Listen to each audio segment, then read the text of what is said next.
Hay secretos que sobreviven a los incendios, secretos que duran más que las personas que los enterraron, más que las casas levantadas encima de ellos y más que las familias que juraron, generación tras generación, que jamás saldrían a la superficie. Y luego están los secretos que no se guardan en cajones cerrados ni en cartas selladas, sino en la letra silenciosa y metódica de una mujer a la que nadie pensó en vigilar. No era abogada, no tenía ningún cargo oficial, nunca fue llamada ante un juez, nunca le pidieron testificar, nunca le ofrecieron un lugar en la mesa donde se tomaban las decisiones. Era, sencillamente, la mujer que llegaba cuando un niño estaba a punto de venir al mundo, y siempre traía su bolsa, sus manos firmes y un pequeño cuaderno de cuero que jamás enseñaba a nadie. Durante casi 3 décadas, lo anotó todo, no porque alguien se lo pidiera, no porque alguien le dijera que eso importaba, sino porque entendía algo que los hombres poderosos a su alrededor se negaban a reconocer, que la verdad sobre una persona, sobre quién es en realidad y de dónde viene en verdad, queda escrita en el primer instante de su vida, antes de que empiecen las mentiras, antes de que se elijan los nombres para el consumo público, antes de que la familia decida qué versión de los hechos se le permitirá ver al mundo. Ella lo dejó todo por escrito, y cuando murió en silencio, en un cuarto pequeño al fondo de una casa a la que había servido durante 30 años, aquellas notas no murieron con ella. Lo que ocurrió después de que encontraran sus cuadernos sacudió hasta los cimientos a una de las familias más respetadas del estado de Virginia. Puso en duda la legitimidad de fortunas, matrimonios, herencias y reputaciones que habían tardado generaciones en construirse. Expuso el tipo de verdad que los hombres poderosos no solo desean ocultar, necesitan que permanezca oculta, porque sin ese silencio, todo lo que son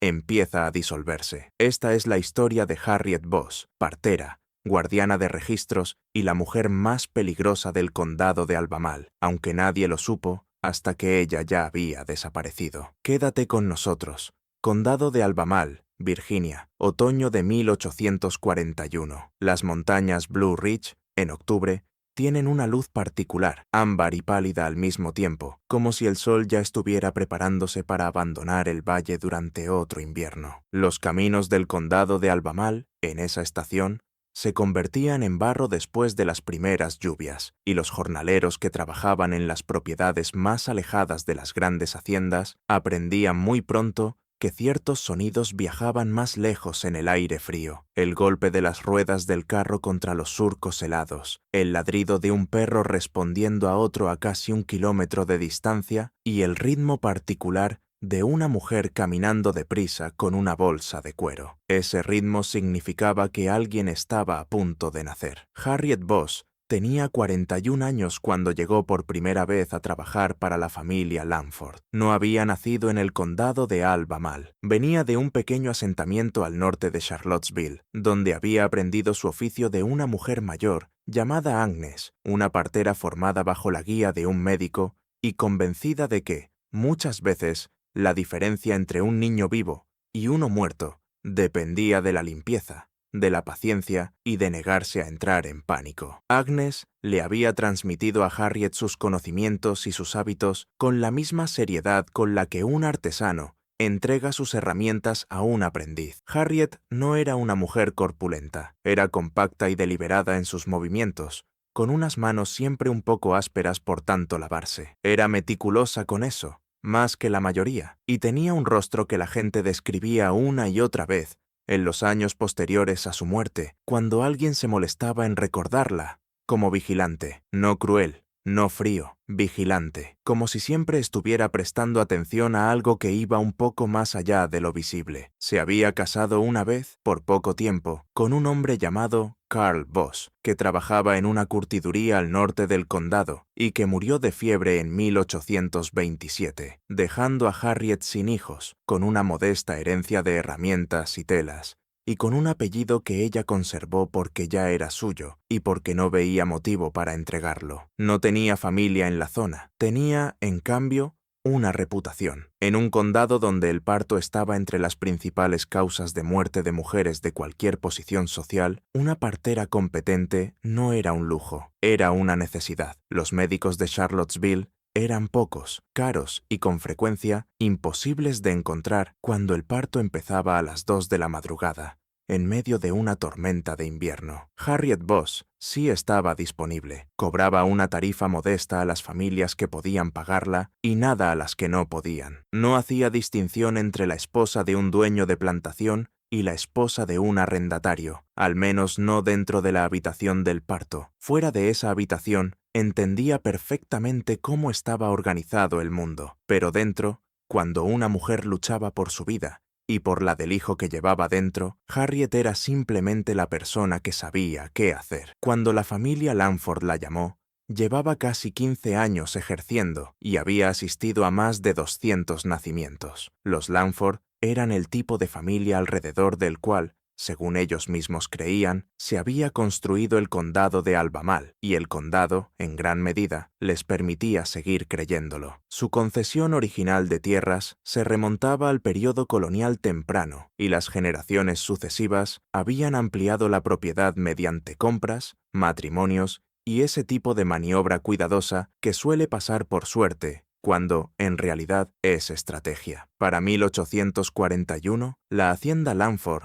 antes llamada Westmere, abarcaba casi 4.000 acres de tierras mixtas de cultivo, madera y tabaco, trabajadas por personas esclavizadas, cuyo número fluctuaba entre 60 y 90, según la estación y las exigencias de la cosecha. Edmund Lanford, el patriarca, tenía 58 años cuando Harriet llegó por primera vez a Westmere. Su esposa, Adelaide, había dado a luz a 3 hijos sobrevivientes, 2 varones, Charles y Thomas, y una hija, Lydia, antes de que su salud se volviera demasiado frágil para más embarazos. Edmund había aceptado eso con la dignidad pública propia de un caballero de Virginia y, en privado, había tomado disposiciones bastante comunes en el mundo de las plantaciones de aquella época, aunque nunca mencionadas en sociedad. Harriet llegó a Westmere en el otoño de 1841 porque Adelaide Lanford había sufrido un episodio alarmante durante lo que debía ser una revisión rutinaria por parte del médico de la familia, el doctor Harlon Puit, y Puit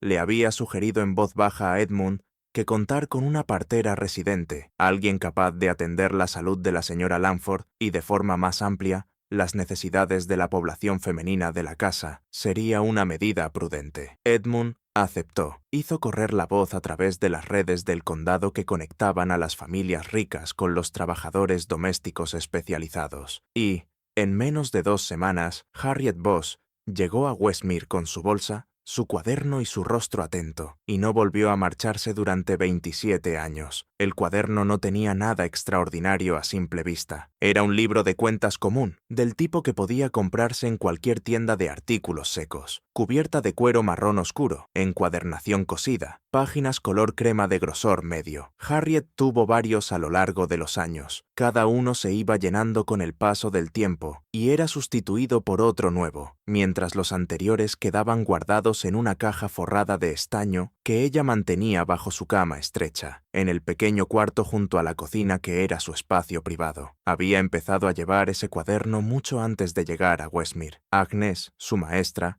también llevaba registros, no muy detallados, solo anotaciones con la fecha, el nombre de la madre y el resultado. Agnes le dijo una vez que una partera que no guardaba registros era una partera incapaz de aprender de sus errores. Era un consejo práctico, y Harriet lo siguió, pero con el tiempo, los registros de Harriet se convirtieron en algo más que simples notas prácticas. Anotaba la fecha y la hora de cada nacimiento, el nombre de la madre, el nombre dado al niño, las características físicas del bebé, el peso calculado al tacto, la coloración y cualquier rasgo notable. Anotaba los nombres de quienes habían estado presentes, y anotaba el nombre del padre tal como lo daba la madre. Y ahí, en el mundo complicado de Westmere, fue donde sus cuadernos empezaron a contener información que nadie más había escrito en ningún sitio. Porque en una plantación como Westmere, no todos los nacimientos valían lo mismo ante la ley ni dentro de los registros oficiales de la familia. Los nacimientos de niños esclavizados se registraban cuando se registraban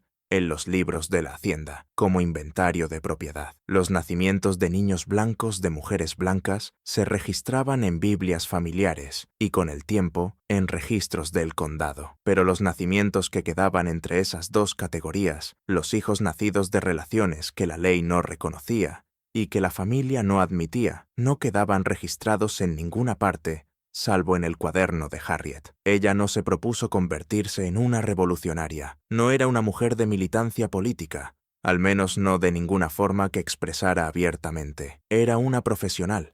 Era minuciosa, y era el tipo de persona que no podía dejar un hecho sin registrar solo porque a otra persona le resultara incómodo que quedara registrado. Escribía lo que veía, escribía lo que las madres le contaban, y nunca le enseñó esos cuadernos a nadie. No durante 27 años. Noviembre de 1841. El primer parto al que Harriet asistió en Westmere no fue complicado desde el punto de vista médico. La madre era una joven esclavizada llamada Nora, que tendría tal vez 19 o 20 años. Nadie lo sabía con certeza, porque su nacimiento no había sido registrado, y llevaba 3 años trabajando en la casa Langford como ayudante de cocina. Nora era pequeña y estaba aterrorizada, y casi no le habían explicado nada de lo que iba a ocurrir. Las mujeres mayores de los barracones habían intentado prepararla, pero el aislamiento de la plantación y las alteraciones de los años anteriores, 2 muertes entre las mujeres esclavizadas de mayor edad que de otro modo habrían servido de guía, hicieron que Nora afrontara el parto con un nivel de desconocimiento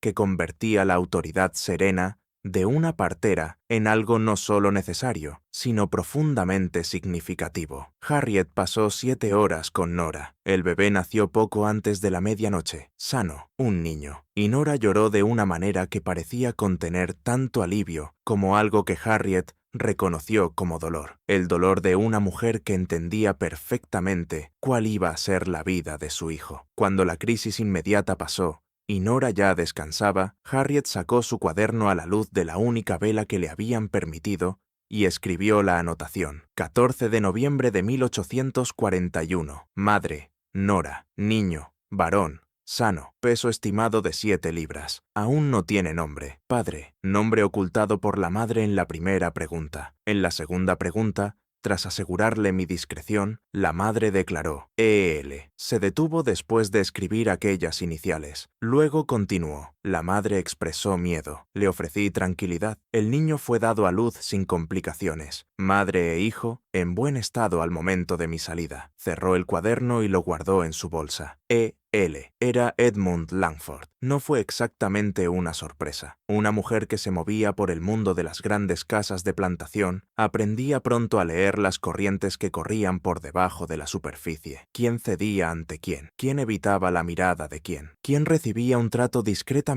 distinto por parte del amo sin que nadie reconociera el motivo? Harriet había llegado a Westmere apenas 6 semanas antes del parto de Nora, pero ya había notado la forma en que la mirada de Edmund Langford se movía al pasar por la cocina, la forma en que Nora se movía cuando él estaba cerca, y la forma en que las mujeres esclavizadas mayores mantenían una expresión cuidadosamente neutra cada vez que su nombre aparecía en ciertos contextos. No estaba escandalizada, estaba siendo prudente. Las iniciales E.L. aparecerían en sus cuadernos 3 veces más durante los 11 años siguientes, 2 veces junto a los nombres de otras mujeres esclavizadas de Westmere, una vez junto al nombre de una joven que trabajaba en el pueblo del condado y cuya conexión con la familia Langford era menos directa, pero no inexistente. Esas entradas estuvieron entre las que, años después, más importancia tendrían. Pero, en noviembre de 1841, Harriet simplemente estaba haciendo su trabajo, escribiendo en su cuaderno y empezando el largo proceso de volverse invisible. Eso era,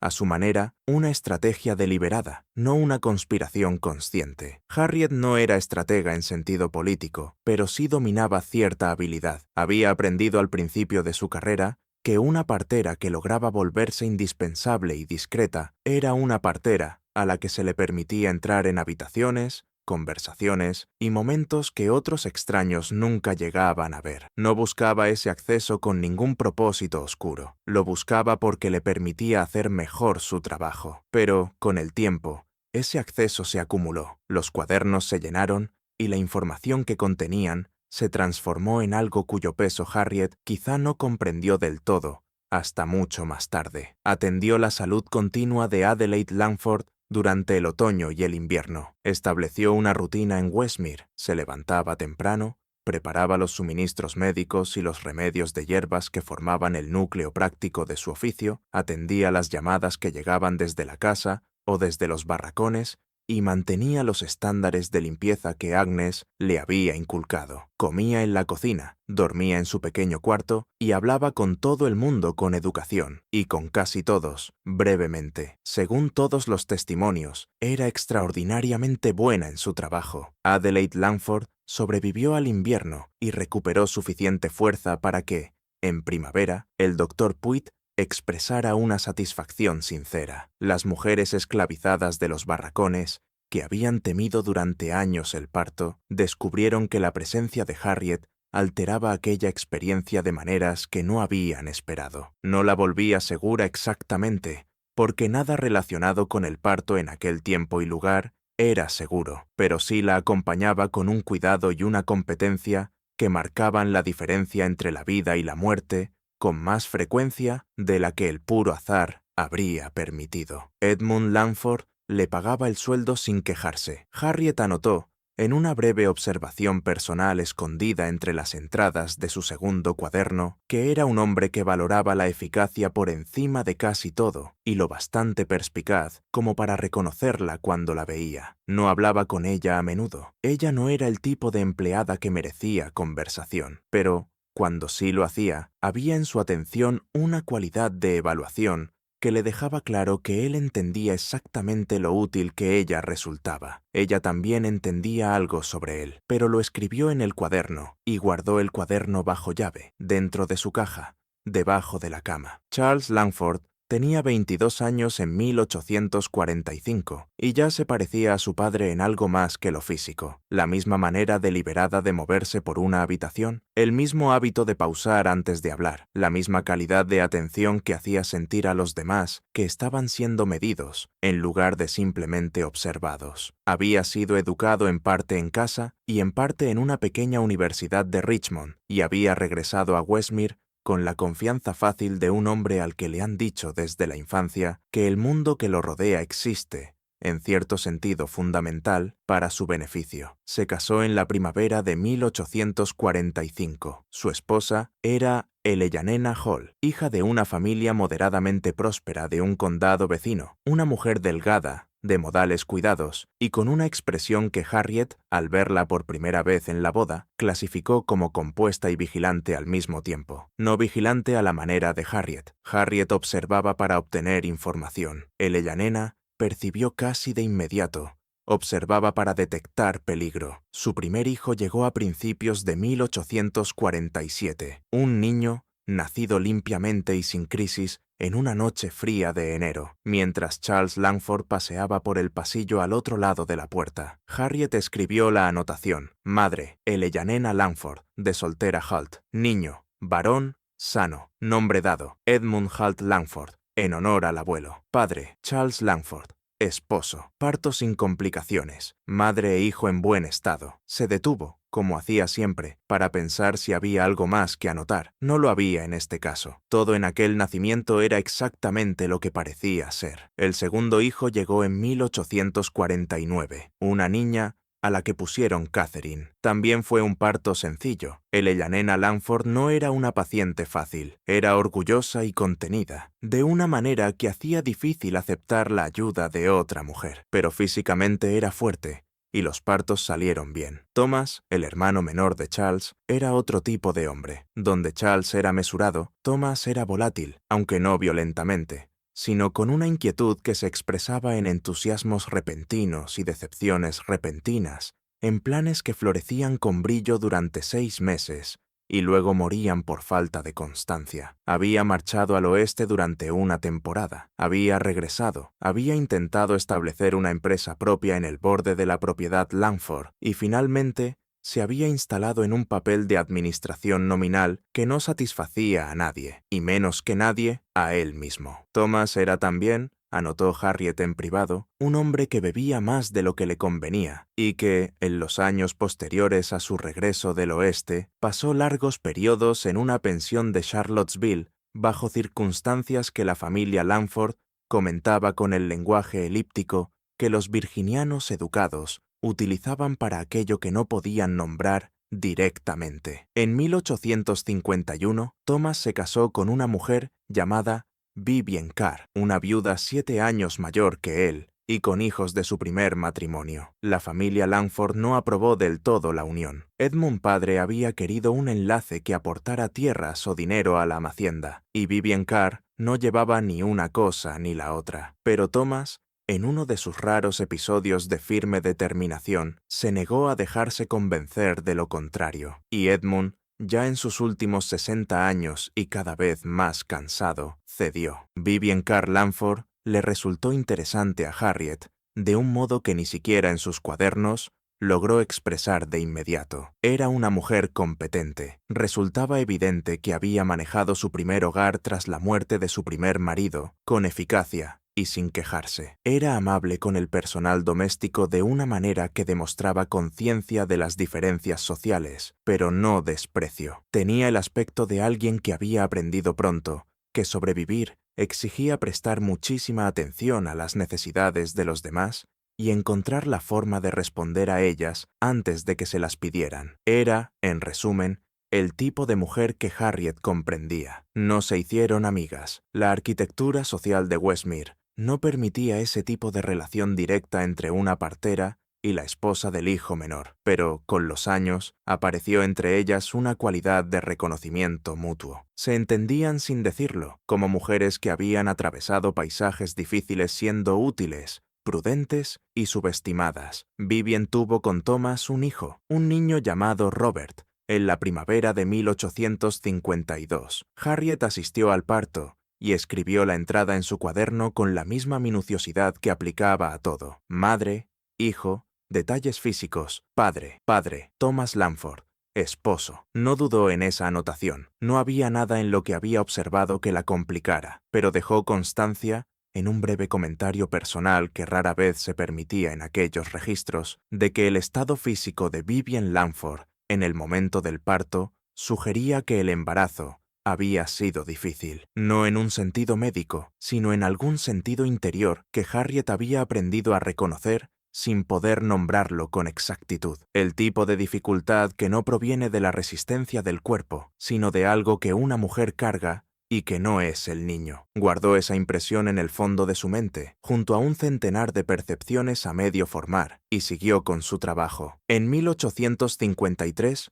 murió Edmund Langford padre. Llevaba casi 2 años debilitándose, con el corazón fallando poco a poco, y su muerte, en marzo de aquel año, fue tranquila y esperada. Tenía 69 años. Fue enterrado en el panteón familiar, al borde de la propiedad Westmere, bajo una piedra que mostraba sus fechas y su nombre. Y nada más, como era costumbre entre hombres de su posición, que querían ser recordados por lo que habían construido, no por quienes habían sido. Harriet asistió al funeral a distancia, de pie entre el personal de la casa, cerca del fondo del grupo reunido, como correspondía a su posición. Observó a Charles Langford junto a la tumba, compuesto, formal, recibiendo condolencias con la misma mesura que llevaba a todo. Observó a Thomas, angustiado de una forma visible e incómoda que avergonzaba a los que lo rodeaban. Observó a Eleanor Langford sostener el brazo de su marido con una firmeza que comunicaba algo más que apoyo conyugal. Miró y no dijo nada. Esa noche regresó a su cuarto y escribió una nota breve en su cuaderno actual. 14 de marzo de 1853. Langford padre, fallecido, 69 años, funeral presenciado. La hacienda pasa a Charles, hijo mayor, como era de esperar. No se observan complicaciones en el procedimiento. Se detuvo. Luego añadió, con su letra pequeña y precisa, la casa cambiará ahora. Era una frase contenida, pero Harriet no era dada a las predicciones dramáticas. Registraba lo que podía ver y dejaba la interpretación para el futuro. Los años entre la muerte de Edmund padre y la aceleración de la crisis nacional a finales de la década de 1850 fueron los años en que Westmere experimentó ese cambio sutil, pero irreversible, que sufren las grandes casas cuando desaparece la fuente original de autoridad. Los hábitos de deferencia que habían organizado la hacienda en torno a la voluntad y el juicio de Edmund fueron reemplazados, lentamente, y no sin fricciones, por las nuevas jerarquías que Charles Langford estaba construyendo. Charles era un hombre capaz, administró la propiedad con competencia, mantuvo las relaciones sociales necesarias para el prestigio de la familia en la sociedad del condado y tomó decisiones financieras que, si no brillantes, al menos eran firmes. Amplió la producción de tabaco, rentable en aquellos años, e invirtió con cautela en el tipo de pequeñas mejoras, mejor equipo y rotación más inteligente de los campos, que resultaban satisfactorias para un hombre de su temperamento. Lo que no podía controlar era a su hermano Thomas. Thomas Langford, en los años posteriores a la muerte de su padre, se convirtió en una fuente creciente de ansiedad para la casa Westmere. Bebía cada vez más. Sus negocios, financiados con la modesta asignación que Charles administraba desde la hacienda, fracasaban con regularidad mecánica. Se ausentaba de Westmere durante largos periodos, a veces sin explicación, y cuando regresaba traía consigo un resentimiento que parecía aumentar en vez de disminuir con el tiempo. Aquel resentimiento tenía una forma específica, aunque sus contornos exactos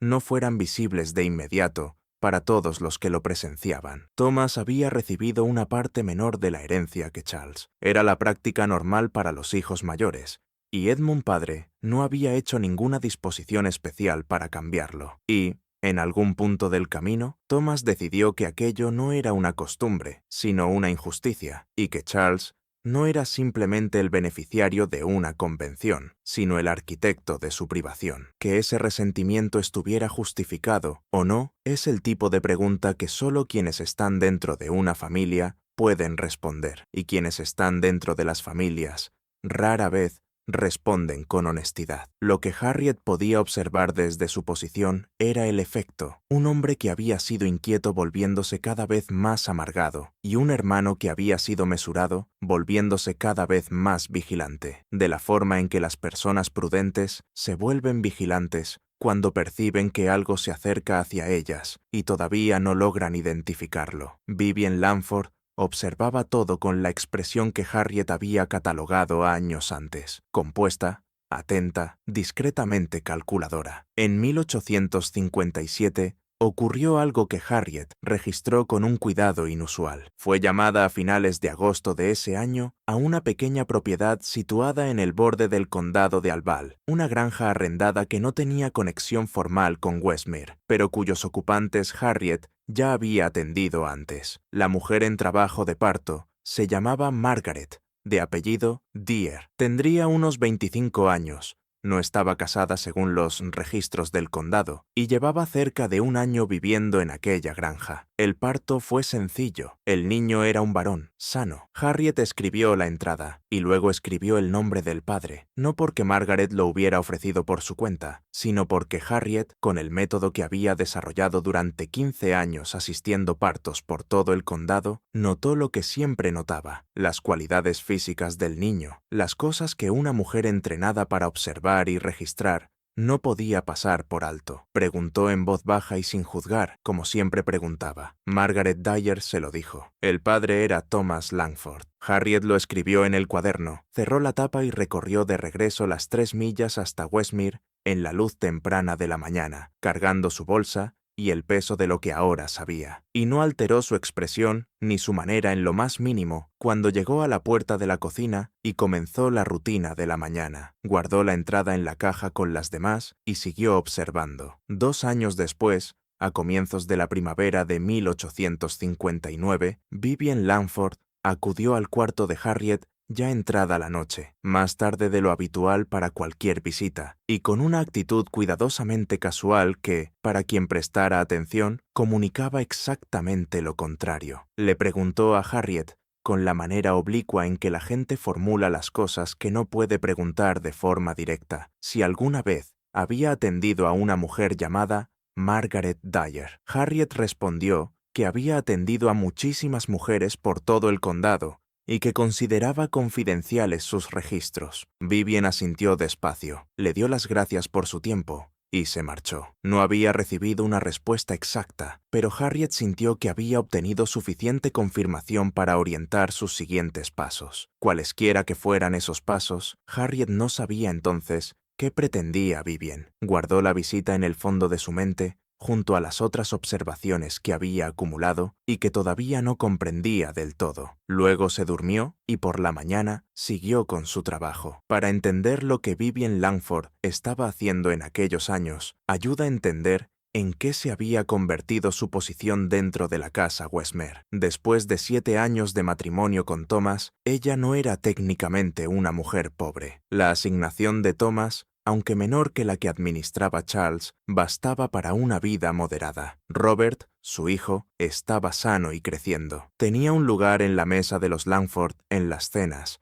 en la iglesia de Charlottesville y en las reuniones del condado donde las familias de peso de Albemarle se exhibían unas a otras dentro de los rituales sociales que decidían quién pertenecía y dónde. Pero su posición era, como todas las posiciones que dependen de un solo hombre inestable, precaria. Las ausencias de Thomas se habían vuelto más largas, sus deudas se habían vuelto más difíciles de ocultar, y Vivian, que no era una mujer que se permitiera sorprenderse si podía evitarlo, llevaba mucho tiempo construyendo el tipo de conocimiento privado que sirve de lastre frente a un futuro incierto. Sabía, por ejemplo, lo de Margaret Dyer, no por Harriet. No había confirmado nada directamente con Harriet, pero era el tipo de mujer que se fijaba en las cosas. Había notado el momento en que ocurrían las desapariciones de Thomas y había oído, a través de la red de información que las mujeres de esas comunidades mantenían con cuidadosa discreción, hablar de una joven en una granja arrendada que había tenido un niño al que la gente que conocía a la familia Langford miraba 2 veces. No le había preguntado a Harriet para confirmar el hecho. Eso ya creía tenerlo claro. Le preguntó por algo más específico. Quería saber si Harriet tenía un registro escrito. Quería saber si esa información existía en alguna forma que pudiera ser utilizada. Harriet no confirmó ni negó la existencia de ese registro, pero Vivian era perceptiva y sabía lo que significaba la cuidadosa no respuesta de una profesional. No volvió a acercarse a Harriet durante casi 2 años, pero comenzó a cultivar en silencio el tipo de relación con Harriet que una mujer en su posición podía mantener sin atraer atención. Pequeños gestos de reconocimiento hacia la presencia de Harriet, regalos domésticos ocasionales de ese tipo, que las mujeres se intercambiaban incluso a través de las diferencias sociales, y la costumbre de darle las gracias de una manera que iba un poco más allá del mínimo formal. Harriet aceptaba todo eso con su cortesía serena de siempre y seguía guardándose sus propios pensamientos. Mientras tanto, la situación política en Virginia y en todo el sur se iba deteriorando de una forma que hacía que las ansiedades privadas de las familias parecieran, al mismo tiempo, más urgentes y menos importantes. Los debates sobre la esclavitud y la secesión, que llevaban una década creciendo, se aceleraban, y hombres como Charles Langford, que habían construido su vida y su fortuna sobre el trabajo de personas esclavizadas, pero que no eran ideólogos en el fondo, se vieron cada vez más presionados a elegir bando en un conflicto que ninguno de los 2 lados les había pedido permiso para iniciar. Charles eligió Virginia. No podía haber hecho otra cosa sin perder todo lo que había levantado, pero eligió Virginia con el pragmatismo sombrío de un hombre que entiende el precio de una decisión y que ya ha calculado si puede pagarlo. Thomas, como era previsible, era más volátil. Defendió la secesión del mismo modo en que se entusiasmaba con todo, con brillo y por poco tiempo. Luego se puso ansioso. Luego empezó a resentir que Charles estuviera gestionando la postura pública de la familia sin consultarle. Después desapareció en Charlottesville durante 6 semanas y regresó con el aspecto de haber envejecido 5 años. Vivian observó todo eso sin hacer comentarios, y en la primavera de 1860, un año antes de que comenzara la guerra, ocurrió algo que ninguno de ellos había previsto. Thomas fue al cuarto de Harriet. No era raro que los miembros de la casa acudieran a Harriet por pequeñas molestias de salud, una tos de invierno, un dolor de cabeza persistente, ese tipo de malestar menor que uno prefería tratar antes de que se volviera importante. Thomas lo había hecho de vez en cuando a lo largo de los años, aunque con menos frecuencia que otros miembros de la familia, porque tenía la peculiar costumbre de no mirar nunca del todo a Harriet de frente, como si hubiera algo en su presencia que le resultara específicamente incómodo y lo manejara sin reconocerla por completo. Pero aquella visita fue distinta. Se sentó en la única silla frente al banco de trabajo donde Harriet estaba de pie. Permaneció callado un momento más de lo que exigía el preámbulo normal de una conversación trivial, y entonces le hizo una pregunta directa. Le preguntó si llevaba registros de los partos a los que asistía. Harriet respondió que sí, que tomaba notas, como haría cualquier profesional, para su propia referencia médica. Él le preguntó si esas notas eran detalladas. Ella respondió que contenían lo que era médicamente relevante. Entonces, le preguntó si alguna vez había anotado los nombres de los padres. Harriet lo miró un instante. No mucho, solo el tiempo suficiente para hacerle entender que había comprendido la pregunta, y luego dijo con calma que sus registros eran confidenciales y que consideraba los detalles de sus observaciones profesionales asuntos privados de confianza entre ella y las mujeres a las que atendía. Él se quedó con esa respuesta unos segundos. Luego se levantó, le dio las gracias con una voz que no estaba del todo firme y se marchó. No volvió a preguntarlo nunca más. Pero a la mañana siguiente, Harriet movió su caja forrada de estaño, la que guardaba bajo la cama, a otro sitio. Un sitio que no dejó anotado porque era cuidadosa. Y, por primera vez, empezó a pensar seriamente en qué ocurriría con los cuadernos cuando ella muriera. Tenía 59 años, gozaba de buena salud, pero no era una mujer que se engañara sobre la aritmética del tiempo. Llevaba 27 años de registros meticulosos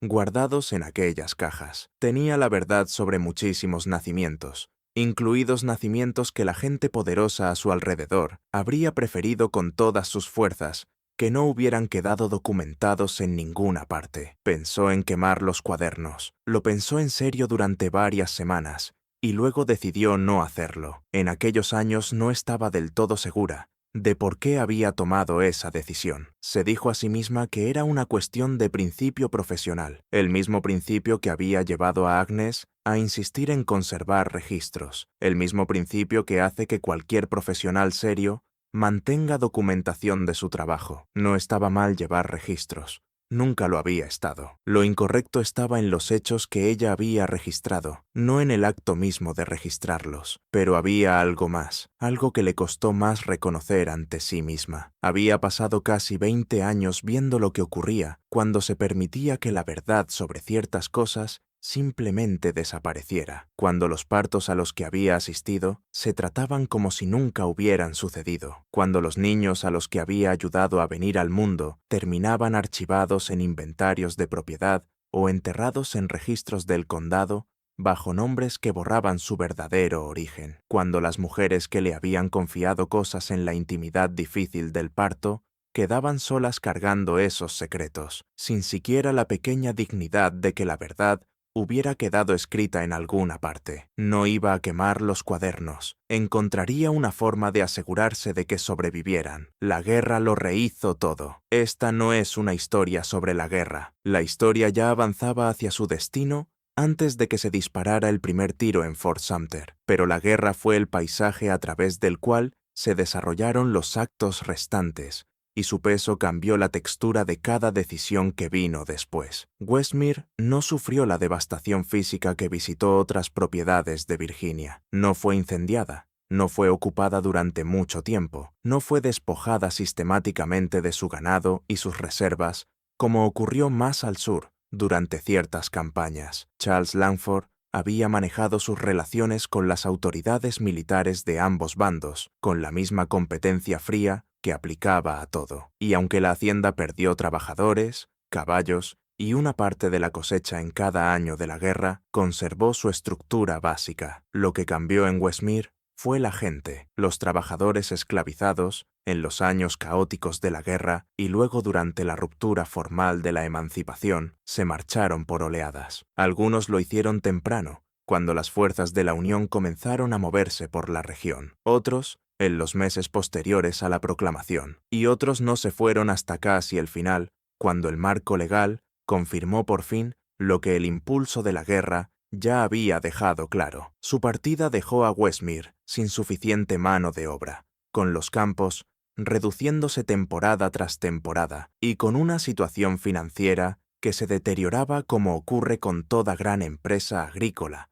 construida sobre un trabajo que acababa de volverse ilegal. Charles respondió a eso con la adaptación sombría y metódica que lo caracterizaba. Redujo la superficie cultivada, contrató la mano de obra libre que podía permitirse pagar según los salarios que el mercado comenzaba a fijar, y empezó el cálculo largo y silencioso de qué podía venderse, qué podía arrendarse y qué debía abandonarse. Thomas no se adaptó. Thomas bebía, discutía con Charles y hacía planes que no llegaban a nada. En 1863 contrajo una fiebre que el médico describió como tifus, y pasó 6 semanas en esa frontera incierta entre la vida y la muerte antes de volver convertido en una versión de sí mismo disminuida de maneras que nunca quedaron del todo claras. Nadie pudo decir si aquello provenía de la enfermedad, de la guerra o de la acumulación de todos los años que lo habían llevado hasta ese punto. Vivien lo cuidó durante la fiebre. Lo hizo con la misma eficacia serena que aplicaba a todo. Cuando él se recuperó, ella recibió su agradecimiento con una cortesía contenida y siguió observando. Harriet estuvo presente durante todo aquello. Tenía poco más de 60 años, mayor que la mayoría de las mujeres de su oficio que seguían ejerciendo, pero su salud seguía siendo buena y su habilidad seguía intacta. Y en el mundo alterado de Westmere, en tiempos de guerra,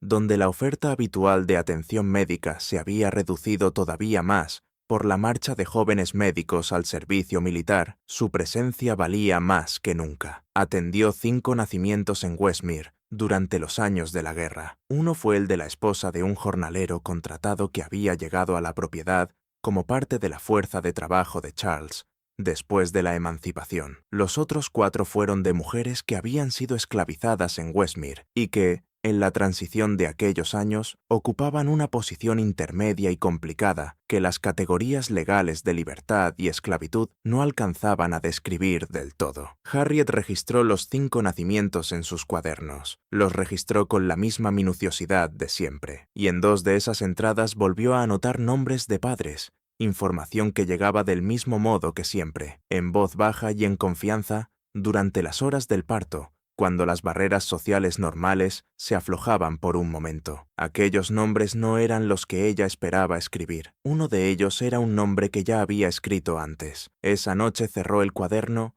y permaneció sentada mucho tiempo en su cuarto, mirando a la nada, antes de guardarlo en la caja. Antes de seguir, si has llegado hasta aquí en esta historia, ya sabes que esta no es la clase de historia que se enseña en las aulas. Si quieres asegurarte de no perderte ninguna, suscríbete y activa la campana. La siguiente historia ya te está esperando. 1865 a 1869. Robert Langford tenía 13 años cuando terminó la guerra. Era el hijo de Thomas y Vivien, el niño nacido en 1852, cuya entrada en el cuaderno de Harriet era una sola línea sin complicaciones. Pero además, al llegar a la adolescencia, se había convertido en el joven más prometedor de la familia Langford en toda una generación, y eso era a la vez un elogio y una carga. Tenía la capacidad de atención de su madre, que era considerable, y el aspecto físico de su padre, que era llamativo, alto, de cabello oscuro, con esa clase de presencia que atrae las miradas ajenas en una habitación sin que su dueño tenga que hacer esfuerzo alguno. También era serio, de una forma en que Thomas nunca lo había sido, con una inteligencia auténtica que la escuela de la plantación no había sabido muy bien cómo encauzar, y que Vivien había complementado como pudo, con libros y con algunas tutorías ocasionales que la Virginia de la guerra todavía permitía. Charles Langford, que ya no tenía hijos varones propios y solo tenía hijas después de que Edmund Halter muriera de fiebre a los 4 años en 1851, llevaba varios años observando a su sobrino con interés y había empezado a pensar en silencio en Robert como un posible heredero. No en el sentido legal. La hacienda estaba sujeta a condiciones que habrían requerido un trabajo jurídico importante para modificarse, pero sí en el sentido práctico, ese sentido en el que un hombre que envejece sin heredero varón empieza a mirar a la siguiente generación y a calcular en quién puede confiar para entregar lo que ha construido. Ese cálculo no pasaba inadvertido para quienes rodeaban a Charles. Vivien lo advirtió con la expresión neutra y cuidadosa de una mujer que ha aprendido a no dejar que el rostro revele demasiado sus pensamientos, porque sus pensamientos son complicados. Nunca había estado del todo segura de lo que sentía por Robert. Lo amaba, por supuesto, con el amor físico y sencillo de una madre por el hijo que ha llevado, dado a luz y criado, pero también era una mujer que sabía cosas, y esas cosas proyectaban una sombra sobre ciertos sentimientos simples, una sombra que ella manejaba evitando examinarla demasiado de cerca. Nunca le habló a Robert de lo que sabía, nunca se lo dijo a nadie, no de manera directa, no con palabras que pudieran repetirse. La única persona en el mundo que poseía alguna parte de la información que ella llevaba consigo era Harriet Boss, que tenía la discreción profesional de un confesor y el autocontrol personal de una mujer que había aprendido desde hacía mucho tiempo que saber algo y decirlo son dos decisiones completamente distintas. En 1867, Robert Langford se fue a Richmond a estudiar Derecho. La idea había sido de Charles, y Charles la financió. Le consiguió un lugar en un despacho de abogados, y pagó el alojamiento y los gastos con una generosidad que hablaba de lo en serio que se tomaba el futuro de su sobrino. Robert tenía 16 años. Era joven para un paso así, pero la guerra había comprimido los tiempos normales de educación y entrada en la vida profesional para toda una generación de jóvenes sureños. Y Robert, serio, disciplinado y realmente capaz, estaba mejor preparado que la mayoría. Antes de marcharse, fue a despedirse de Harriet. Eso la sorprendió. Durante años había sido educado con ella del modo en que los hijos de una casa lo son, con el personal doméstico que ha estado allí toda la vida. Una cortesía nacida más del hábito que de una reflexión profunda. Pero aquella despedida fue diferente. Se sentó en la silla frente a su mesa de trabajo, la misma silla en la que su padre se había sentado 7 años antes, y le preguntó por sus registros. Y la miró directamente con esos ojos oscuros que siempre le habían parecido a Harriet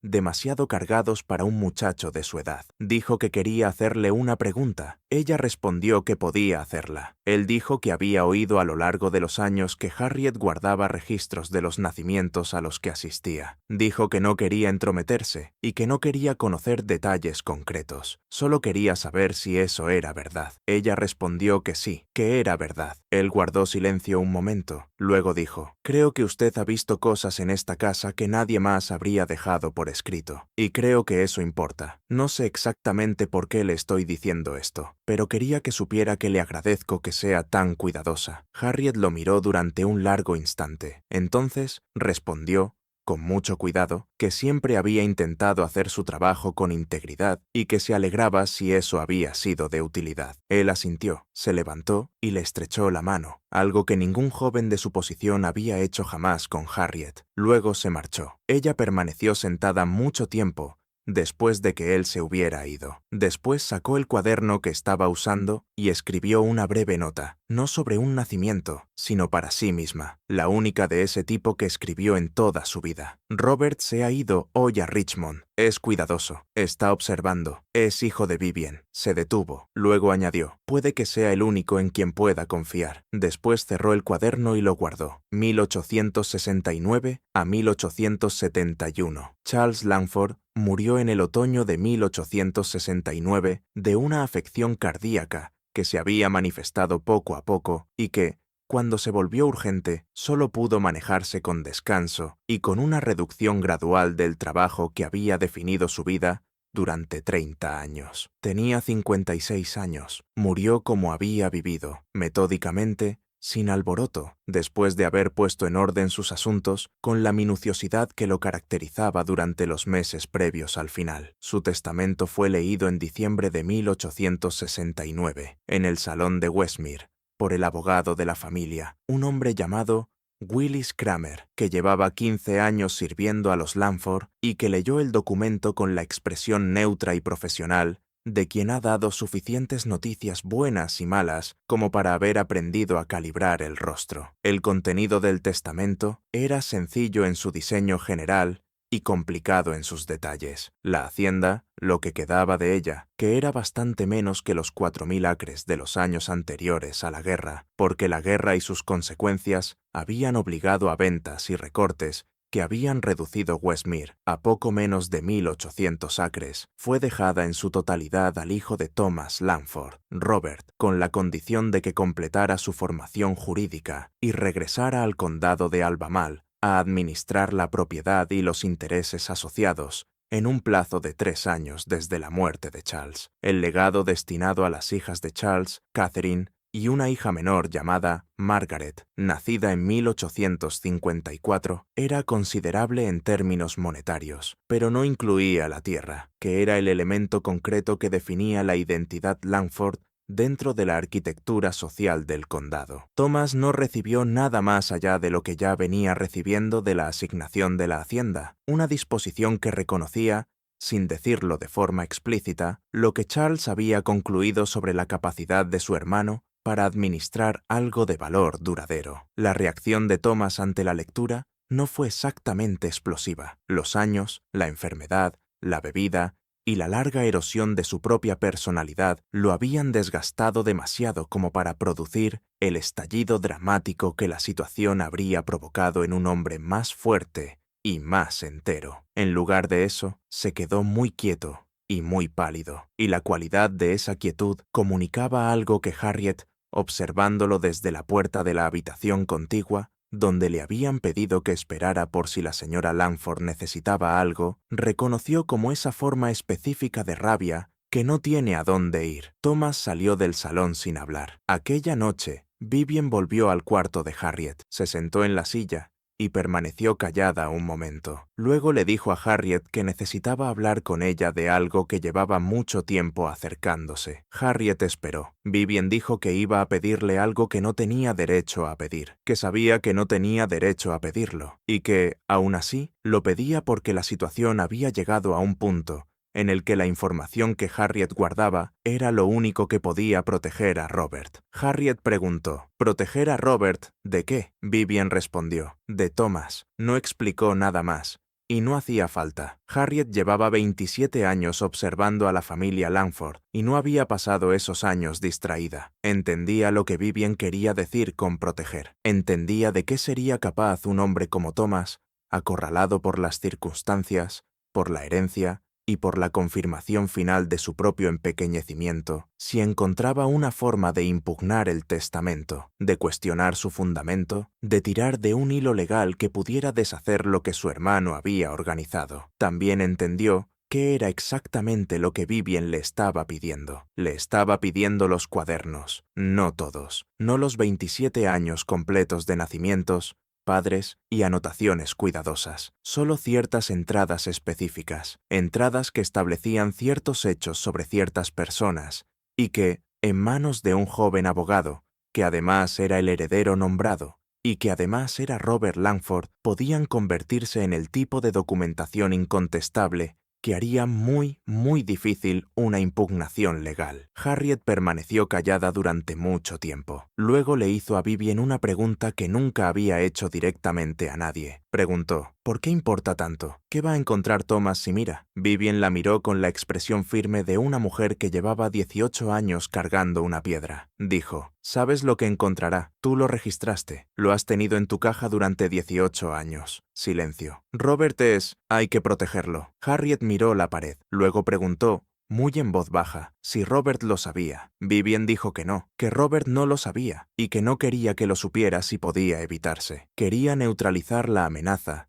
sin que la verdad tuviera que pronunciarse. Quería que los cuadernos actuaran como un freno, como esa cosa que existe, que quienes necesitan saber conocen, y que impide que se hagan ciertas preguntas en lugar de responderlas. Harriet dijo que lo pensaría. Vivien se fue. Harriet no durmió aquella noche. Permaneció acostada en su cama estrecha, en la oscuridad, pensando en para qué servían realmente los cuadernos. En 1860, Se había dicho a sí misma que los conservaba porque quemarlos estaba mal, porque la verdad contenida en esas entradas tenía derecho a existir en alguna parte, aunque nadie las leyera nunca. Se había dicho que era un principio profesional, pero ahora Vivien le estaba pidiendo que los utilizara, no para revelarlos, sino para usar el hecho mismo de su existencia, la amenaza de una posible revelación, para manejar una situación en la que un hombre poderoso podría, de otro modo, arrebatarle algo a alguien que, en la valoración íntima de Harriet, tenía más derecho a ello que él. Pensó en eso. Pensó en la entrada que había escrito en 1852, la entrada sin complicaciones. Madre, Vivien Langford; niño, varón; padre, Thomas Langford; esposo. Y pensó en la entrada que había escrito en 1857, en la granja arrendada. Y pensó en la entrada que había escrito en 1863, en Westmere, durante la guerra, una entrada que solo había releído 2 veces desde entonces, y que reposaba en la caja como una piedra. Pensó en Robert, en su mirada directa y en el apretón de manos que ningún joven de su posición le había dado antes. Pensó en lo que significaba guardar un registro y en lo que significaba usarlo. Para la mañana, había tomado una decisión. Diciembre de 1869 a enero de 1870. Harriet no le entregó los cuadernos a Vivien. Eso no fue lo que decidió, y tampoco era exactamente lo que Vivien le había pedido. Lo que decidió fue algo más preciso. Tomó las entradas relevantes, no los originales, sino copias hechas por ella misma durante varias noches, a la luz de su pequeña lámpara, con esa letra cuidadosa que después de 30 años de práctica nunca se había vuelto insegura. Colocó esas copias dentro de un sobre sellado y le entregó el sobre a un hombre en quien confiaba, junto con una instrucción concreta y muy clara. Ese hombre era un liberto llamado George Rules, que había sido esclavizado en Westmere, que se había marchado en 1864 y se había establecido en Charlottesville, y a quien Harriet conocía desde hacía años como un hombre de fiabilidad extraordinaria. Ella había asistido al nacimiento de 2 de sus hijos. Él la miraba con el respeto silencioso que la gente reserva para quienes han estado presentes en los momentos más fundamentales de sus vidas. Harriet le dijo: «Este sobre debe ser entregado a Robert Langford en Richmond dentro de esta semana, no por correo ordinario, en mano, por medio de una persona confiable». También le dijo que era importante. Él no preguntó qué había dentro. Tomó el sobre y se marchó. Después Harriet escribió una carta a Robert, breve y formal, el tipo de carta que una mujer en su posición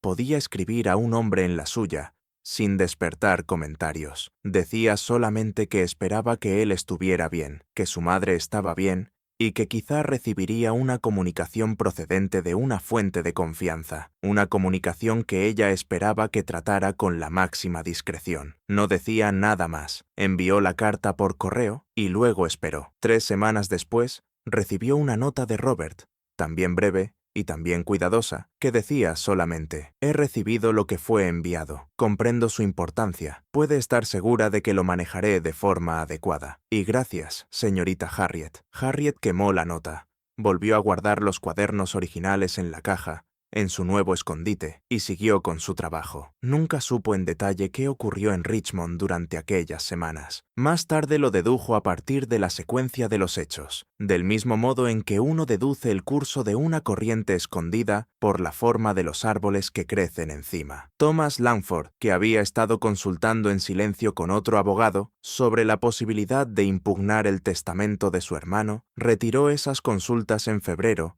de 1870. La retirada fue total y definitiva, y ocurrió sin declaración pública ni explicación alguna. Thomas regresó a sus habitaciones en la construcción anexa de Westmere y siguió bebiendo, empequeñeciéndose y evitando, en la medida de lo posible, a su hijo, que regresó de Richmond en la primavera de 1870, después de completar su formación jurídica al ritmo acelerado que la necesidad imponía. Robert Langford, con 21 años, tomó posesión de Westmere en la primavera de 1870. Asumió la administración de lo que quedaba de la hacienda, con la misma gravedad cuidadosa que Charles había mostrado en sus mejores años, y empezó el largo proceso de estabilizar las finanzas de la propiedad y su posición dentro del condado. No le habló a Harriet de lo que había en el sobre. Ella tampoco le habló a él de eso. Pero cuando él llegó a Westmere y fue a verla a su cuarto en su primera noche allí, otra vez con esa calidad directa de atención que lo diferenciaba de todos los demás en la casa, la miró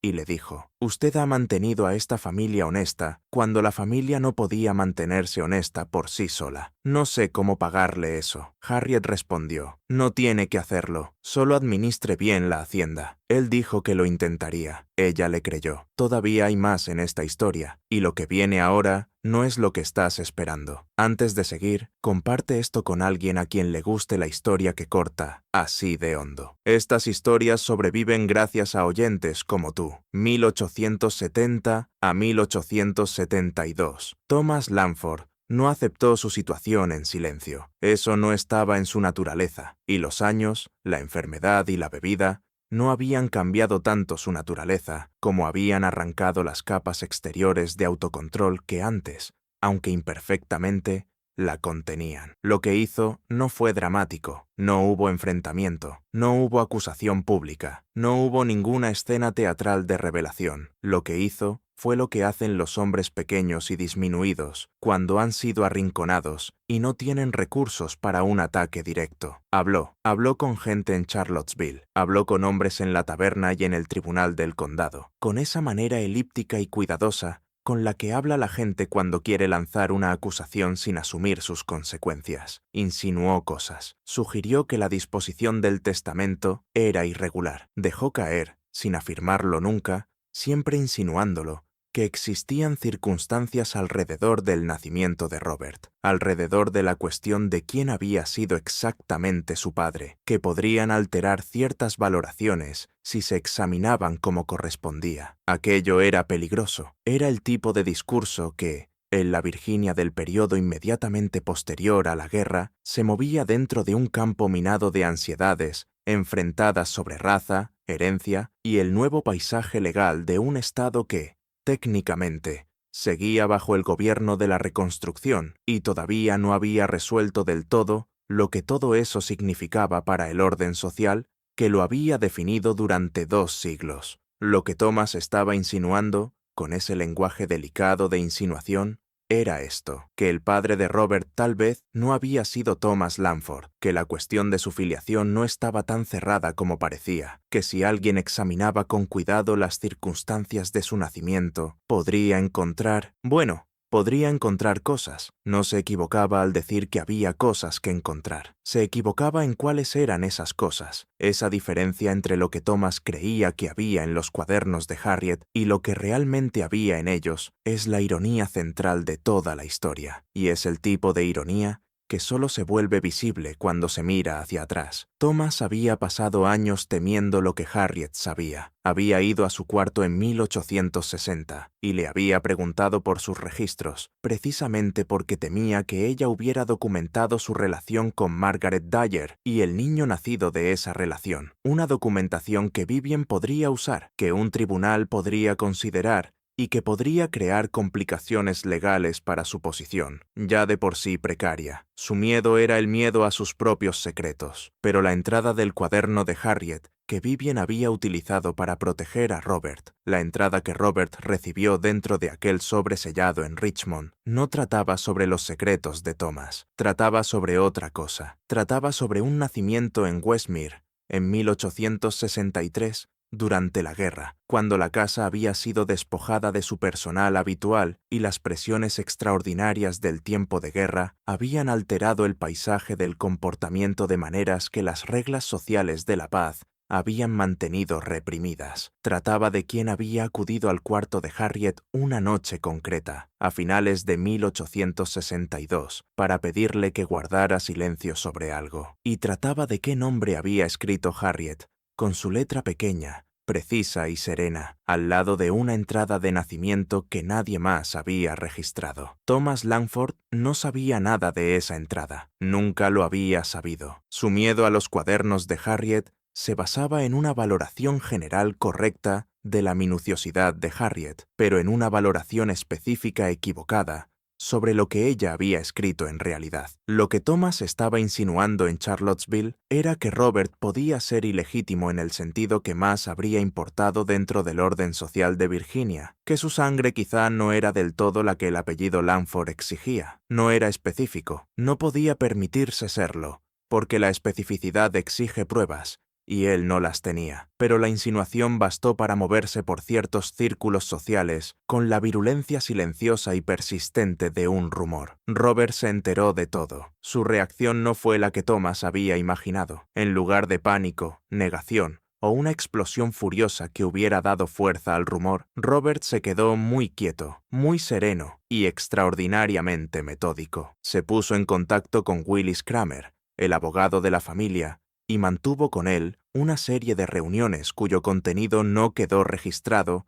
en ningún documento que haya sobrevivido. También escribió a Harriet, con un tono formal y cuidadoso, para preguntarle si estaría dispuesta a confirmar por escrito los hechos de ciertos nacimientos a los que había asistido, en caso de que alguna vez esa confirmación fuese necesaria con fines legales. Ella respondió por carta, sí. Después acudió al tribunal del condado y comenzó una revisión minuciosa de los documentos de la Hacienda, de los registros de nacimiento, de las anotaciones de la Biblia familiar y de cualquier otro papel que hubiera dejado constancia formal de algo relacionado con la familia Langford. Lo que encontró, o más exactamente, lo que confirmó, porque lo sospechaba desde que el sobre había llegado desde Richmond, fue que toda la campaña insinuada por Thomas Langford estaba construida sobre un malentendido muy concreto. El nacimiento de Robert era exactamente lo que decían los registros oficiales. Era hijo de Thomas Langford, nacido dentro del matrimonio legítimo con Vivian Carr Langford y traído al mundo por Harriet Boss en Westmere el 19 de abril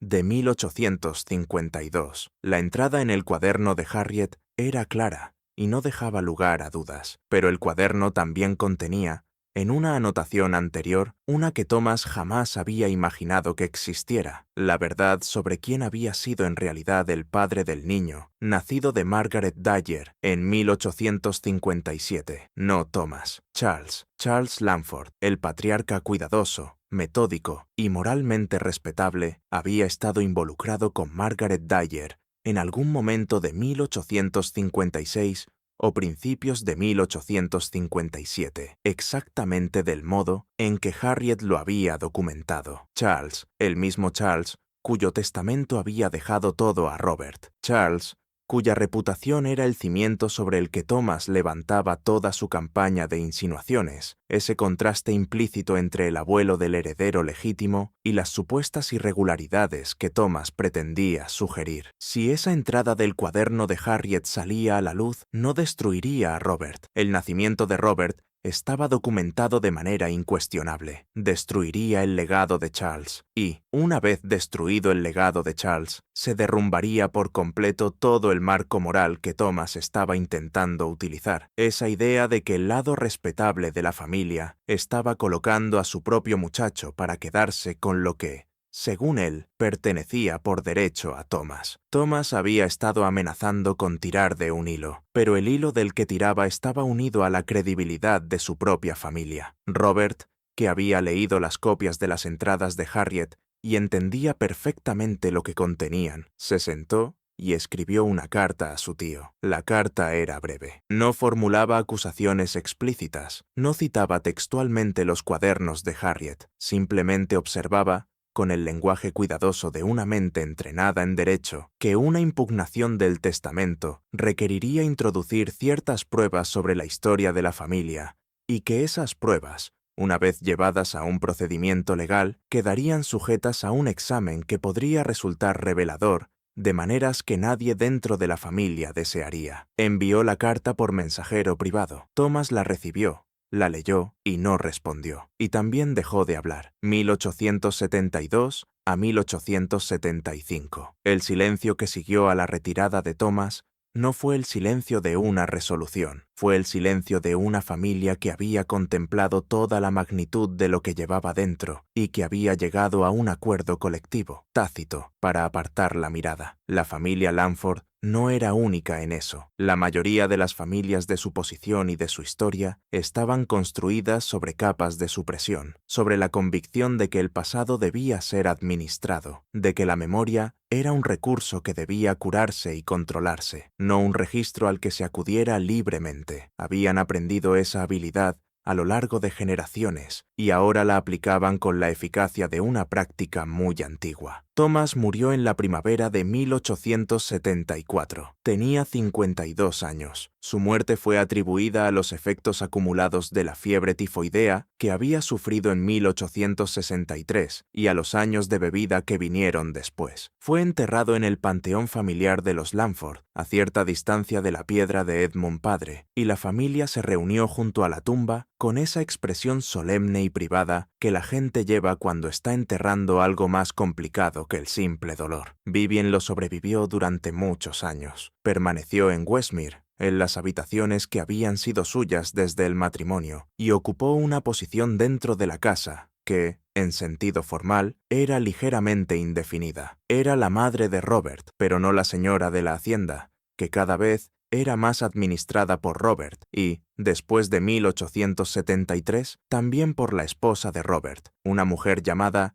Helen Slade, educada en Richmond y dotada de una competencia enérgica y lúcida que Charles Lamford habría reconocido como cercana a la suya propia. Los cuadernos siguieron guardados en la caja de Harriet. Ella no los había utilizado, al menos no de forma directa. Había hecho copias de entradas concretas y había enviado esas copias a Richmond. Los originales seguían en su poder, dentro de la caja forrada de estaño, en el lugar al que los había trasladado en 1869 y que nunca reveló a nadie. En 1874, Harriet tenía 73 años y aún seguía ejerciendo, aunque con menos intensidad que en los años de mayor actividad. Pero seguía disponible cuando la llamaban, seguía conservando las rutinas de su vida profesional con la obstinación de una mujer que llevaba tanto tiempo definiéndose por lo que hacía, que la alternativa le parecía una forma de borrarse. Según su cálculo aproximado, había asistido entre 400 y 450 nacimientos a lo largo de su carrera. Los había registrado todos. Los cuadernos guardados en la caja de estaño, 5 ya en ese momento, contenían 40 años de nacimientos ocurridos en el condado de Albemarle y sus alrededores, con toda su variedad, su complejidad y su verdad humana cotidiana. A veces pensaba en lo que ocurriría con ellos cuando muriera. No tenía parientes cercanos, no tenía hijos, tenía colegas, otras mujeres que ejercían en el condado, más jóvenes que ella, que habían aprendido de Harriet del mismo modo en que Harriet había aprendido de Agnes, pero no sentía que fuera apropiado entregarles los cuadernos a ninguna de ellas. Los cuadernos no eran documentos profesionales en el sentido habitual, eran algo más específico y más cargado de peso que eso. Tenía a Robert, confiaba en Robert, pero tampoco estaba segura de que entregarle los cuadernos a él fuera lo correcto, porque Robert tenía un interés directo en el contenido de esos documentos, y una persona con interés directo en un documento no es, por definición, su custodio ideal. Pensó en ese problema con la lentitud paciente, con la que siempre había pensado en las cuestiones difíciles durante los últimos 3 años de su vida. Nunca logró resolverlo del todo. 1875 a 1877. En la primavera de 1875, Harriet Boss empezó a escribir algo que no era ni un registro de nacimiento ni una nota profesional. Lo escribió en un libro nuevo, no en un libro de cuentas, sino en un pequeño diario del tipo que algunas mujeres utilizaban para correspondencia privada o reflexión personal, comprado en la tienda de Charlottesville en una de sus infrecuentes visitas al pueblo. A lo largo de varios meses, escribió algo que podría describirse como una relación de hechos, no una confesión. No tenía nada que confesar, no unas memorias, no le interesaba ese género. Lo que escribió fue una descripción cuidadosa y completa de los cuadernos, de lo que contenían, de cómo estaban organizados, de qué documentaban sus entradas más importantes y de dónde se guardaban los originales. Lo hizo con una voz casi por completo libre de interpretación o comentario editorial, la misma voz que utilizaba en los propios cuadernos. Aquí están los hechos. Esto es lo que registré. Aquí es donde se encuentra. En esa relación no nombró a la persona o las personas a quienes pensaba entregarla. Dejó ese punto en blanco, con una nota al margen para sí misma, por decidir. Durante el año siguiente, escribió 3 cartas. Una fue para Robert Langford, otra fue para una mujer llamada Frances Hardy, una reformista cuáquera establecida en Filadelfia, que había mantenido correspondencia con Harriet durante años, sobre todo acerca de la práctica de la partería, y que poseía una seriedad moral que Harriet respetaba. La tercera fue dirigida al Tribunal del Condado en Charlottesville, concretamente a la oficina del secretario del condado, al titular del cargo y a quienes lo sucedieran, con la petición de que se conservara dentro de los archivos oficiales. Cada carta contenía información diferente. Ninguna contenía todo. La carta dirigida a Robert reconocía la historia compartida entre ambos y describía, en términos generales, la existencia de los cuadernos y la naturaleza de su contenido. Explicaba que los originales quedarían al cuidado de una persona determinada, cuyo nombre ella le comunicaría por separado, y le pedía que confiara en su criterio sobre la manera en que esa información debía ser gestionada, al tiempo que expresaba la confianza de Harriet en que él lo haría. La carta dirigida a Frances Hardy describía los registros de partería dentro de un argumento más amplio sobre la importancia de la documentación, sobre la forma en que las vidas de las mujeres, y en especial las vidas de mujeres situadas en ciertas posiciones sociales, quedaban sistemáticamente ausentes del registro histórico oficial, y sobre la forma en que el archivo privado mantenido por profesionales como Harriet constituía un contraarchivo esencial. Harriet describía los cuadernos como documentos históricos de auténtica importancia, y pedía a Frances que, si a ella le ocurría algo, se asegurara de que fueran preservados de un modo que algún día pudiera permitir el acceso a historiadores y estudiosos del derecho. La carta dirigida al secretario del condado era la más notable de las 3. Era una declaración formal, redactada con el registro jurídico que años de exposición al trabajo de hombres como Willis Cramer y Robert Langford le habían dado, y en ella Harriet daba fe de la exactitud y la integridad de sus registros, del método que había utilizado para llevarlos, y de las categorías específicas de información que contenían. No la presentó de inmediato, la guardó en el diario, junto a la relación de hechos que había escrito. Ella sabía que estaba construyendo algo, una estructura capaz de sobrevivirla, capaz de volver útiles los cuadernos después de su muerte, sin obligar a nadie a actuar de forma indebida y sin exigir que se traicionaran las confidencias que ella había mantenido durante 40 años. De aquella manera metódica y sin prisa que la caracterizaba, Harriet estaba construyendo las condiciones para que una verdad pudiera sobrevivir. Octubre de 1877. Harriet Boss murió el 14 de octubre de 1877. Tenía 76 años. La causa de su muerte fue un derrame cerebral, rápido al final,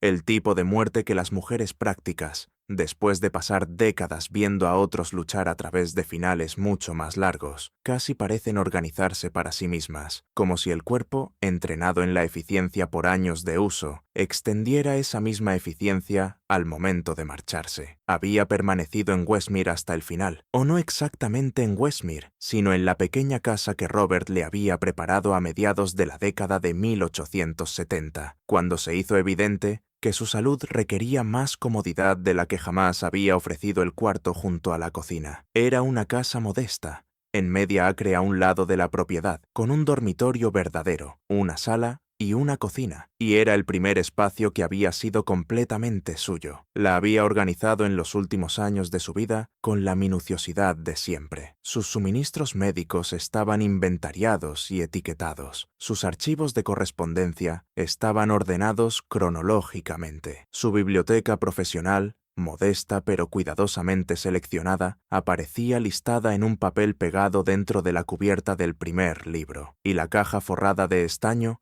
que había viajado con ella desde su cuarto junto a la cocina hasta la casa nueva, estaba exactamente donde debía estar. Harriet había comunicado su ubicación en una carta sellada entregada a Robert, con instrucciones precisas de abrirla solo después de su muerte. También había dejado el diario, el que contenía la relación de hechos sobre los cuadernos y sus 3 cartas sin enviar, dentro de la caja, junto con los propios cuadernos. Robert abrió la carta sellada al día siguiente de la muerte de Harriet. Encontró la caja, encontró el diario, y permaneció sentado mucho tiempo con él en la sala de aquella pequeña casa que todavía conservaba la atmósfera de una persona recién arrancada de ella. Y leyó lo que Harriet había escrito, leyó sobre Margaret Dyer, leyó la entrada de 1857, que le revelaba algo sobre su propio tío y sobre su propio padre, de una manera que era al mismo tiempo poco sorprendente y, sin embargo,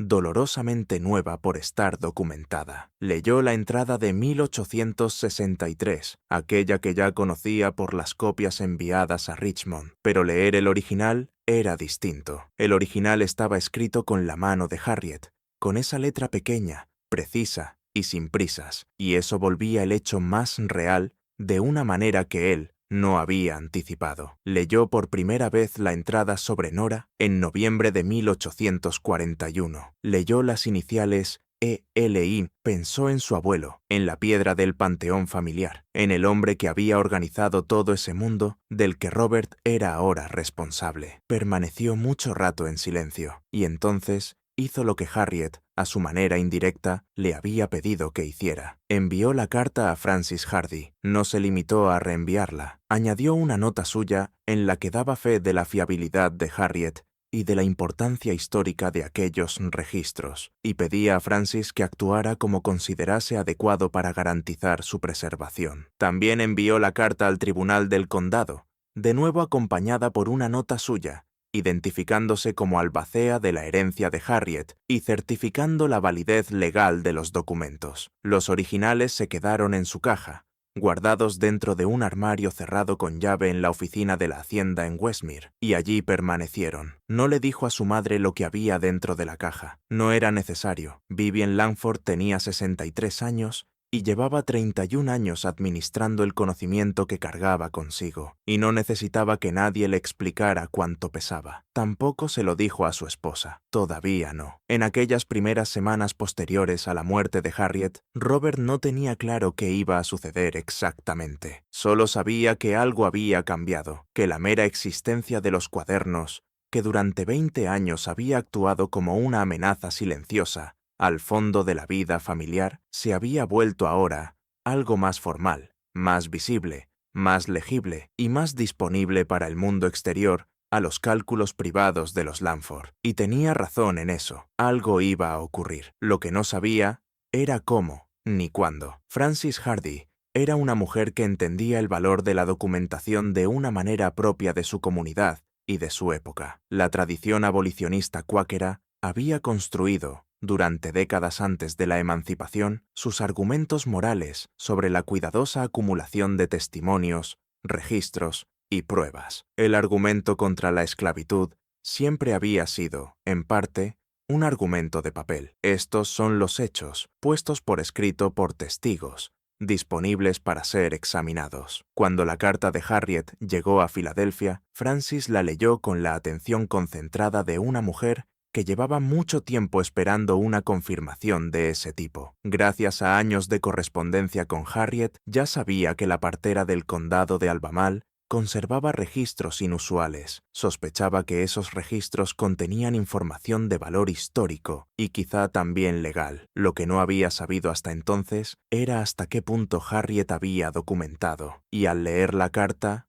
comprendió. En la primavera de 1878 comenzó un esfuerzo silencioso y metódico para llevar los registros de Harriet ante personas capaces de evaluar su importancia. Francis actuó con cuidado. No pretendía provocar un escándalo ni destruir a una familia. Estaba sinceramente convencida, desde un punto de vista moral y filosófico, de que el tipo de archivo histórico que Harriet había creado merecía existir dentro del archivo formal, accesible para historiadores y especialistas del derecho. Se comunicó con una red de colegas, reformistas, historiadores y con las organizaciones nacientes que empezaban a pensar en la documentación de la historia afroamericana en el sur de la posguerra, y describió en términos prudentemente generales lo que sabía sobre los cuadernos. La respuesta fue lenta, como siempre ocurre en estos casos, pero fue real. En 1880, un historiador llamado A.R. Beaumont, vinculado a una universidad de Filadelfia y que había estado intercambiando cartas con Francis acerca de la documentación de las prácticas de nacimiento en el sur, viajó al condado de Albemarle, se reunió con Robert Langford, presentó sus credenciales y formuló una petición formal para examinar los cuadernos. Robert aceptó. Lo hizo con la misma gravedad cuidadosa que llevaba a todas sus decisiones importantes, y con la conciencia de que ese momento, ese consentimiento, era en cierto modo aquello hacia lo que Harriet había estado trabajando durante 40 años. No un escándalo, documentación, el reconocimiento formal por parte de las instituciones que conservaban la historia, de que lo que ella había registrado merecía ser preservado junto a todo lo demás que había sido preservado. Beaumont pasó 4 días con los cuadernos, leyó cada entrada, tomó notas extensas. Lo que publicó 2 años después no fue un relato sensacionalista, fue una monografía académica, cuidadosamente argumentada, rigurosa en el método, el tipo de texto que leía una audiencia pequeña de historiadores, reformistas y estudiosos del derecho, interesados de verdad en la documentación del sur anterior y posterior a la guerra. Pero la monografía sí nombraba los cuadernos, describía su contenido, citaba entradas concretas, incluía la entrada de 1841 sobre Nora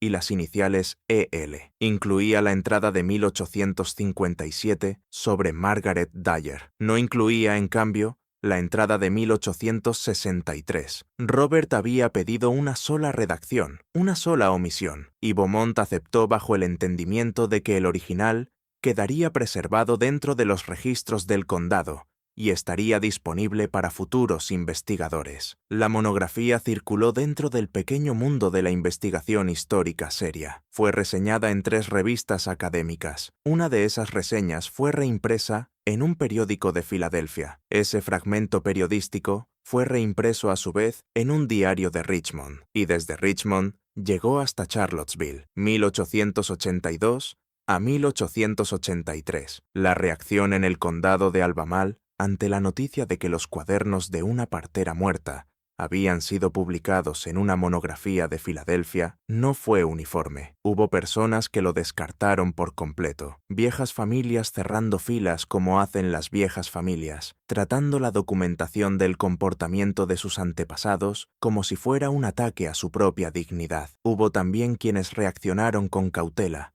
reconociendo la importancia histórica del material mientras mantenían una prudente distancia respecto a las familias concretas implicadas. Y hubo personas realmente perturbadas, no porque la información resultara exactamente sorprendente, sino porque la existencia formal de un registro escrito tenía una cualidad distinta a la del conocimiento no escrito que había circulado por el condado durante décadas. El apellido Langford aparecía 2 veces en la monografía de Beaumont. Una, en el contexto del nacimiento de 1841, en la anotación sobre Edmund Langford, el abuelo, y la joven esclavizada llamada Nora, cuyo hijo había crecido en Westmere y cuya vida adulta quedaba ahora iluminada de una manera muy distinta a la sugerida por la versión oficial de la familia, gracias a las iniciales precisas del cuaderno de Harriet. La otra, en el contexto del nacimiento de 1857, en la anotación sobre Charles Langford y Margaret Dyer, cuyo hijo, al momento de publicarse la monografía, tenía 24 años y trabajaba en una granja de un condado vecino, completamente ajeno a que un estudio erudito publicado en Filadelfia acababa de identificar a su padre. Las hijas de Charles Langford, Catherine y Margaret, seguían vivas cuando apareció la publicación. Catherine estaba casada en Richmond y tenía hijos propios. Margaret estaba soltera y seguía en Charlottesville. Ambas recibieron, pocas semanas después de la reimpresión en Richmond, cartas del abogado de la familia y visitas de parientes preocupados que querían discutir cómo debía responder la familia. Catherine escribió en una carta a su abogado, una carta que se ha conservado. Mi padre fue un hombre de su tiempo. No puedo fingir otra cosa. Me niego a avergonzarme de hechos que no son obra mía, pero tampoco voy a fingir que los hechos no son hechos. Margaret no escribió cartas. En lugar de eso,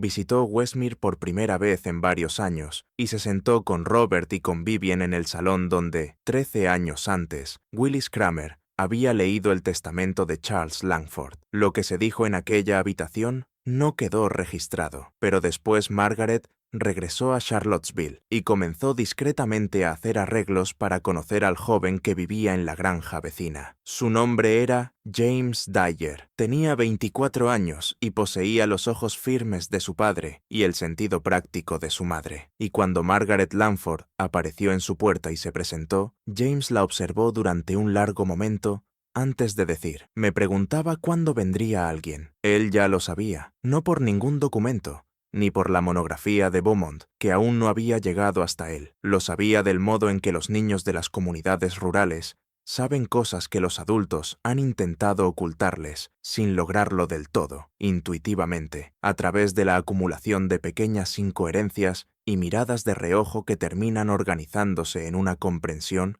que resiste la formulación explícita hasta que esa formulación por fin llega. Margaret le habló de los cuadernos, le habló de Harriet Boss, le explicó, con toda la precisión que pudo, lo que Harriet había escrito y lo que eso significaba para la comprensión que él tenía de su propia familia. James escuchó. No habló durante mucho tiempo, y entonces dijo, ella lo escribió porque pensó que debía existir. Tenía razón. Margaret estuvo de acuerdo. 1884. Vivian Langford murió en febrero de 1884. Tenía 70 años y había sobrevivido a su marido por 10 años y a su cuñado Charles por 15. También había sobrevivido a Harriet Boss, que en muchos sentidos había sido la mujer más importante de su vida adulta, por 6 años. Durante esos 6 años había visto cómo los cuadernos de Harriet pasaban de ser la amenaza privada que habían representado durante 2 décadas a convertirse en un registro histórico formalmente documentado. Había visto la publicación de la monografía, las reimpresiones en los periódicos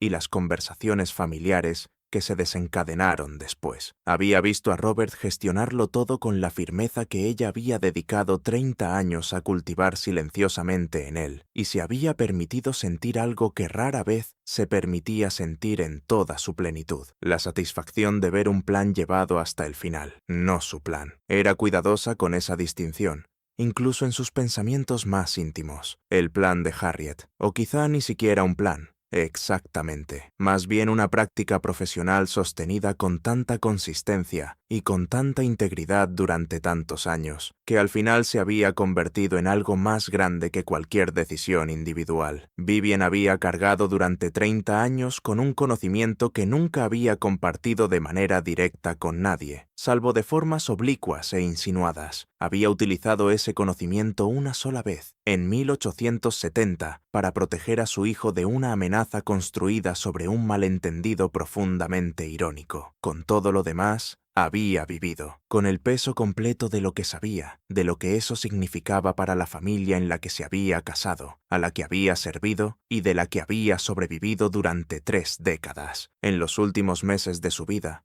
cuando estaba demasiado enferma para salir de sus habitaciones en Westmere, pero seguía lúcida y seguía vigilante, pidió a Robert que le leyera pasajes de la monografía de Beaumont, y Robert lo hizo. Se sentó junto a su cama y leyó en voz alta aquel relato académico, cuidadoso y metódico sobre los cuadernos de una partera, mientras Vivian escuchaba con los ojos cerrados y las manos quietas. Cuando él terminó de leer las secciones relevantes, ella guardó silencio durante mucho tiempo. Después dijo, ella era la única que decía la verdad. Todos los demás estaban administrando algo. Robert no dijo nada. Vivian añadió, yo también estaba administrando algo, lo sé. Él respondió, me estaba protegiendo. Vivian dijo que sí, pero añadió que Harriet no estaba protegiendo a nadie. Harriet solo estaba escribiendo las cosas, y eso era diferente. Robert estuvo de acuerdo en que era diferente. Vivian murió 3 semanas más tarde, en silencio, con la misma sobriedad práctica y sin demostraciones con la que había vivido. Los años que siguieron a su muerte fueron los años en que todas las consecuencias de los cuadernos de Harriet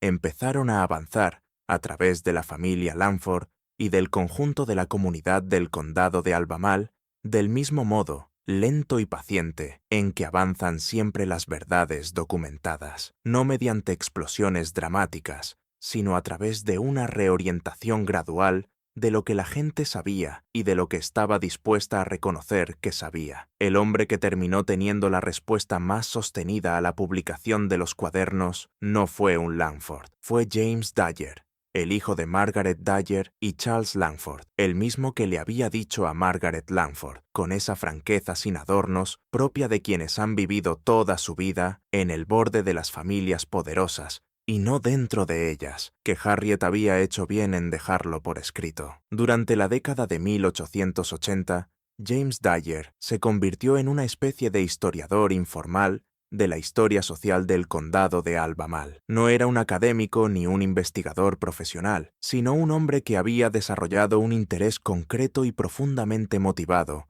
en la distancia entre los registros oficiales y los hechos reales. Mantuvo correspondencia con Beaumont, también con Frances Hardy, antes de la muerte de ella, en 1886. Visitó el tribunal del condado y examinó los documentos que Harriet había identificado en su carta formal al secretario. En esos registros, encontró cosas que corroboraban lo contenido en los cuadernos, y cosas que los cuadernos por sí solos no habrían podido revelar, demostrando cómo los archivos oficiales y los archivos privados, juntos, formaban una imagen más completa que cualquiera de ellos por separado. Y en ese trabajo, James comenzó a entender por qué Harriet había conservado sus cuadernos. No porque desconfiara del archivo oficial, sino porque comprendía que el archivo oficial tenía limitaciones estructurales muy concretas. Registraba lo que los poderosos querían que quedara registrado y dejaba en blanco aquello que los poderosos querían dejar en blanco. Y alguien que había estado presente en los hechos mismos, presente en la habitación, merecedor de la confianza de las personas implicadas, escribiendo en privado sin permiso ni dirección de nadie, podía llenar esos vacíos de una manera que ningún sistema oficial podía lograr. En 1888, James Dyer publicó un ensayo breve en una revista histórica de Filadelfia, una publicación modesta, pero leída con seriedad por historiadores interesados en la historia social del sur. El ensayo trataba sobre los registros de partería como fuentes históricas. Describía, en términos generales, el tipo de información que una partera hábil y concienzuda como Harriet Boss podía reunir a lo largo de toda una carrera, y defendía el valor histórico de esos registros como correctivo frente a los silencios estructurales de la documentación oficial. No añadió nombres propios más allá de los que Beaumont ya había publicado. No le hacía falta. El argumento se sostenía por sí solo. El ensayo fue leído por menos de 1000 personas, pero fue leído precisamente por quienes estaban pensando en esas cuestiones, y contribuyó, en ese modo pequeño e incremental, con el que contribuyen todos los buenos argumentos, al crecimiento de una comprensión dentro de la historiografía, que el archivo siempre está incompleto, siempre está curado por el poder, y siempre necesita del registro suplementario guardado por quienes estuvieron presentes, pero nunca fueron contados. En el tribunal del condado de Albemarle, la carta formal que Harriet había dejado al secretario y que Robert presentó oficialmente tras la muerte de ella, terminó siendo transferida, en 1896, al archivo estatal recién establecido en Richmond. El certificado de depósito registró su origen así: Harriet Boss, partera, condado de Albemarle, registro de práctica profesional, 1837 a 1877. Fue catalogado, recibió un número de referencia y quedó archivado. Nadie lo consultó durante 20 años, pero estaba allí, existía, había sido preservado. Eso era exactamente lo que Harriet había querido. Gracias por mirar.